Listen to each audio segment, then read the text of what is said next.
마지막 큐브의 키워드는 무엇을이라는 키워드를 가지고 왔습니다. 쇼트트랙 쇼트트랙 얘기 좀 베이징 올림픽을 앞두고 혼란이 빠졌습니다. 최근 심석희 선수의 휴대전화 메시지 내용이 공개되면서 붙었는데요. 심 선수는 고의 충돌 의혹에 이어서 라커룸에서 몰래 녹음을 했다. 이 의혹도 함께 받고 있는데요. 세 번째 사건으로는 이 내용을 좀 다뤄보도록 하겠습니다. 고의 충돌 의혹 논란, 저희 어제도 짧게 짚어봤습니다만 이 내용은 수감 중인 조재범 전 코치가 지난 7월 빙상연맹에 진정한 내용이라는데 어떤 내용이었습니까, 박주희 변호사님? 네, 이 대화 내용을 보면 이 심석희 선수가 다른 코치와 함께 이 다른 선수들을 일부러 브래드버리하자, 그러니까 결국에는 넘어뜨리자, 그러니까 고의 충돌하자 이런 내용의 대화 내용이 있었는데 이 부분에 대해서 조재범 전 코치는 빙상연맹과 그리고 대한체육회 그리고 스포츠윤리센터에 이 내용을 가지고 진정을 했습니다. 근데 이제 3개월 전에 했는데 대한체육회 측에서는 본인들이 답할 내용이 아니다 이렇게 회신을 했고 빙상연맹에서는 이거에 대한 전혀 회신이 없다가 언론에 이 사건이 알려지자 이제 조사위원회를 꾸리겠다 이렇게 밝혔습니다. 빙상연맹은 그러니까 이미 알았다는 내용이 되는 거고요. 내용을 접수했음에도 불구하고 기간으로 따지면 석 달 넘게 조치를 하지 않았다.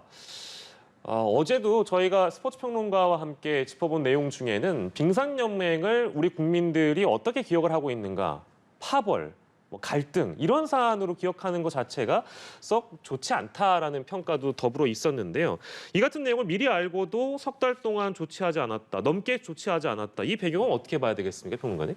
일단 빙상연맹은 이 부분에 대해서는 나름의 할 말이 있는 것 같아요. 그래서 지금 이제 얘기하고 있는 바는 일단 조재범 씨가 이러한 이제 이 진정을 낸 거에 어떤 의도라든가 이런 것들이 사실은 좀 불순해 보이는 측면이 있어서 이것을 그대로 받아들여 가지고 심석희 선수에 대한 어떤 여러 가지 논의라든가 이런 것들을 진행하기가 어려운 차원이 분명히 하나가 있었고 그다음에 당시 어떤 선수들이 좀 이 선발전이라든가 이런 것들을 치러야 되는 상황에서 거기에 이제 영향을 미칠 수 있는 사정이 있어서 좀 자제했다 이런 얘기도 있는 것이고 여러 가지 설명을 하고는 있습니다. 근데 다만 저는 이게 조재범 씨하고 심석희 선수 간의 어떤 문제이다라고 했을 때는 그러한 좀 조심스럽게 접근해야 될 문제가 분명히 있는 건데 지금 이게 녹음을 했다든지 이러한 내용 자체는 그리고 고의 충돌 의혹을 했다든지 이런 거 내용 자체는 사실 이게 단지 두 사람의 문제를 넘어서서 지금 구조적인 문제가 같이 엮여 있는 걸로 보이거든요. 그렇다고 한다면 빙상연맹이 이 조재범 씨의 의도나 이런 것들과는 별개로 이 부분에 있어서의 조치를 뭔가 취할 수 있는 여러 가지 행위들을 했어야 되는데 그런 것들을 하지 않은 것은 일종의 몸살이기를 계속한 것이고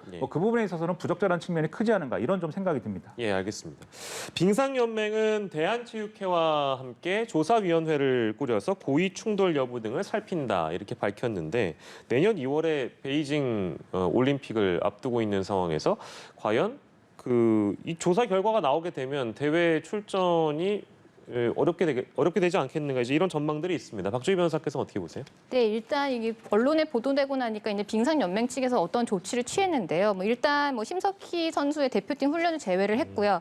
또 월드컵 1차에서 4차까지 대회를 출전을 보류했습니다. 그런데 이 월드컵 자체가 베이징 올림픽으로 가는 중요한 관문이기 때문에 조사위원회 결과도 결과이지만 일단 월드컵 출전이 어려워졌다라는 것 자체만으로도 올림픽 출전이 좀 어려워진 것 같습니다. 예, 알겠습니다. 심석희 선수 도청 의혹 저희가 휩싸였다고 앞서 말씀드렸잖아요. 언론에 따르면 심석희 선수와 C 코치가 평창 동계올림픽 기간이던 2018년 2월입니다. 이 문제 대화를 나누는데 함께 만나보시죠. 당시는 심석희와 최민정, 김아랑 선수가 쇼트트랙 여자 개인 1000m 예선을 통과한 직후였고요. 심석희 선수는 라커룸에 있었던 것으로 전해지고 있습니다. 최민정이 감독한테 뭐라고 얘기하나 들으려고 라커에 있다. 녹음해야지. 이런 내용이 포함된 것으로 알려지고 있습니다. 그래픽으로 봤듯이 도청했다는 의혹은 또 새롭게 제기가 됐기 때문에 문자 메시지에 구체적으로 어떤 내용이 담겨 있고 이런 것들이 당연히 화제가 될 수밖에 없겠죠. 이 파장은 어떻게 예상해 볼 수 있을까요, 평론가님?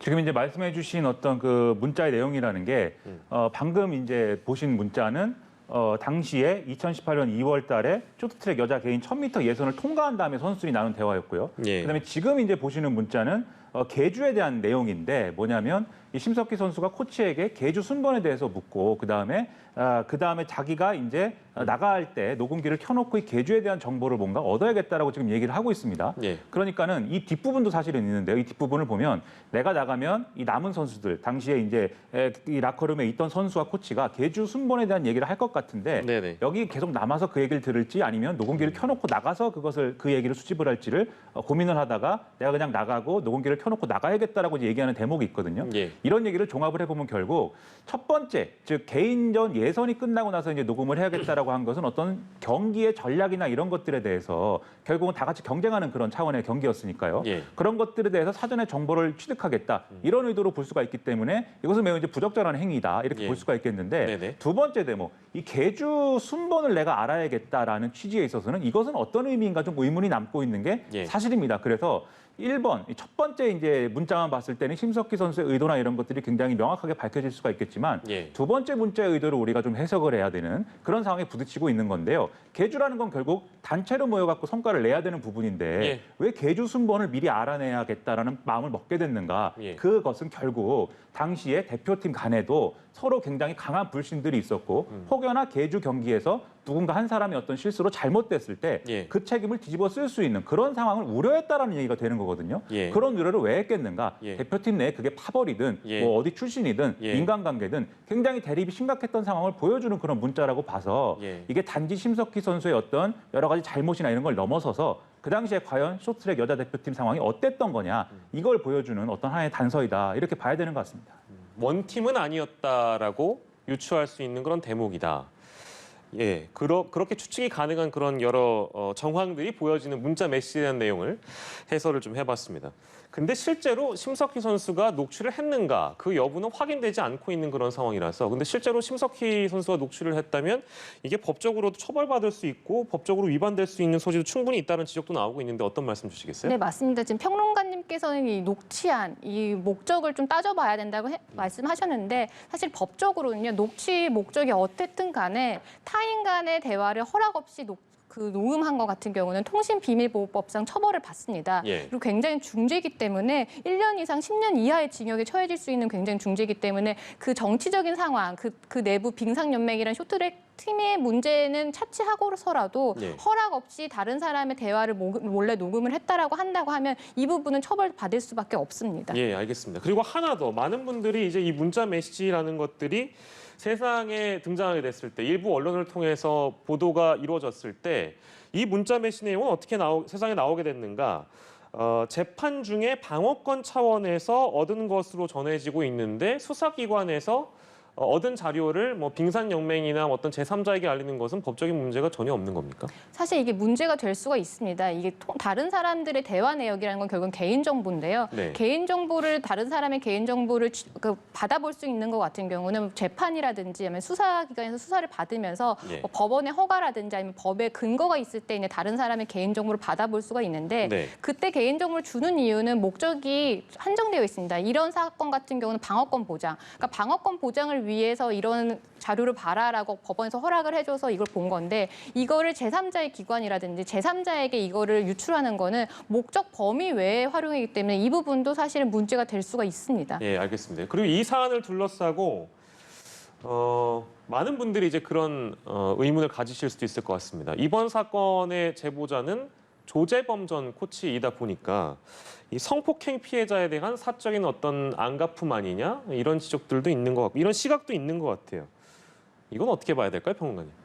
그런 의심을 하지 않을 수 없죠. 지금 이제 변호사님 말씀해 주신 대로 이러한 행위 자체가 법적인 책임을 져야 되는 부분이 있기 때문에 주변에서 말렸다는 거 아니겠습니까? 그런데 그럼에도 불구하고 이런 일을 강행한 이유가 뭐겠습니까?